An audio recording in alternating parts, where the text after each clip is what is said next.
धर्माचा स्वाभिमान ठेवा, अभिमान मी म्हणत नाही, राष्ट्राचा स्वाभिमान ठेवा, संत परंपरेचा स्वाभिमान ठेवा, आपल्या संस्कृतीचा स्वाभिमान ठेवा, आपल्या वंश परंपरेचा स्वाभिमान.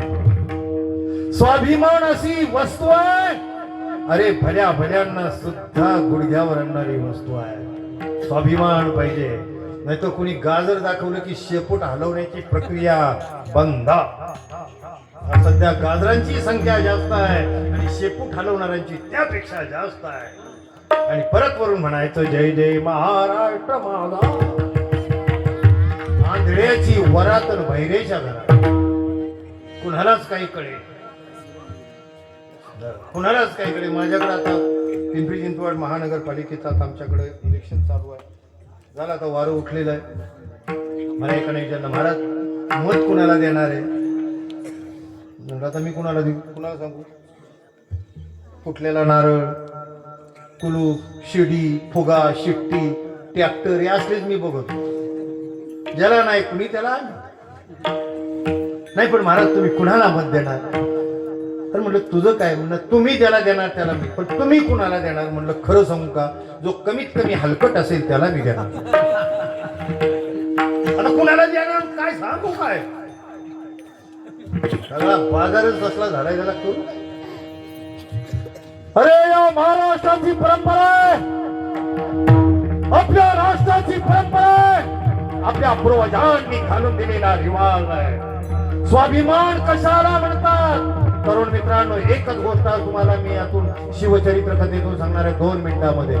प्रकरण खूप मोठं आहे. छत्रपती शिवाजी महाराजांनी 9 वर्षाचे शंभूराजे आग्र्याच्या किल्ल्यामध्ये अडकलेले आहेत. औरंगजेबाच्या कैदेमध्ये अडकलेले आहेत. 15,000चा रामसिंगाचा फौजफाटा आहे. फिदाई खान, फौलाद खान, रगंदाज खान शिवराय गेले राजगडावरून ज्या उद्देशानं गेले होते, शिवरायांचा पदोपदी औरंगजेबानं अपमान केलेला होता. हा सह्याद्रीचा छावा सिंह दिवसला गेलेला होता. केलेला अपमान राजांना असह्य झालेला होता. आज तर औरंगजेबाचा वाढदिवसानिमित्तानं दिवाणे आम भरलेला होता. दिवाणे आम पूर्ण झाला. दिवाणे खास मध्ये औरंगजेब आहे. त्याचे सरदार, दरबार, मनसबदार, अवघी सगळी मंडळी खचून दरबार भरलेला आहे. रामसिंगाबरोबर 9 वर्षाचे शंभूराजे आणि शिवराय मुसद्दी सरदारानं खचून भरलेला या औरंगजेबाचा दरबार होता लाल किल्ल्यामध्ये. शिवराय समोर आले. शिवरायांनी दिलेली खिलाफत औरंगजेबानं डुंकूनही पाहिली नाही. तिथेही शिवरायांचा अपमान झाला आणि शिवरायांना 5,000 मनसबदारीमध्ये उभं करण्याचा संकेत केला. रामसिंगाला सांगितलं, दिवसलेला हा सह्याद्रीचा सिंह रामसिंगा बरोबर. रामसिंगानं आणून त्यांना 5,000 मनसबदारीमध्ये उभं केलं, रांगेत उभं केलं. हा तर प्रचंड मोठा अपमान होता. समोरच्या रांगेवर लक्ष गेलं आणि आता काही केल्या शिवरायांना राहवलं नाही. मी प्रत्यक्षात मृत्यूच्या समोर उभा आहे याचंही शिवरायांना भान राहिलं नाही. आणि हा सिंह, सह्याद्रीचा सिंह, यानं गर्जना केली, रामसाहेब,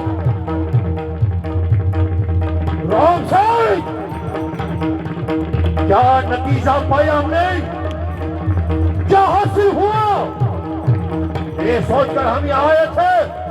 जान बुझकर हमें तुम बेदखल कर रहे हो. अधिकारी दरबार पर धिक्कार है इस दरबार पर, लानत है दरबार पर. तुम्हाला माहित आहे, औरंगजेबाच्या समोर त्याच्या नजरेला नजर द्यायची नाही हा रिवाज होता. बोलताना तोंडाला कपडा लावून बोलायचं. कुर्निसात केल्यानंतर पाठ मोर व्हायचं नाही, मागे मागे सरायचंय. मोठ्यानं आवाज तर नाहीच नाही. त्या औरंगजेबाच्या दरबारामध्ये पहिल्यांदा जर कोणी गर्जना केली असेल, औरंगजेबाच्या नजरेला नजर जर पहिल्यांदा कोणी दिली असेल, तर त्या महाराजाचं नाव आहे छत्रपती शिवाजी महाराज.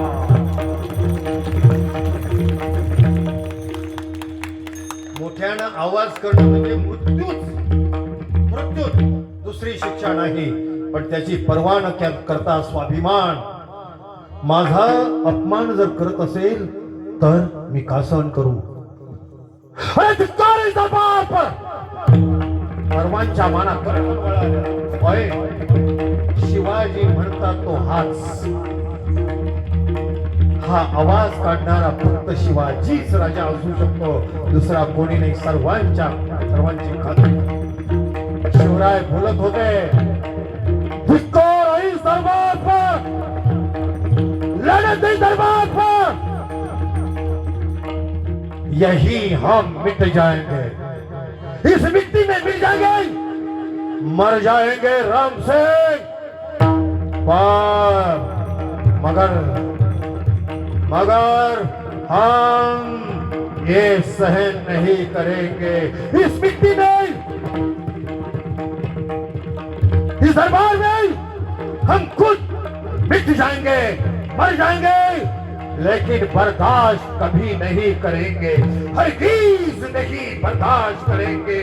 धिक्कार इस दरबार पर, लानत इस दरबार पर.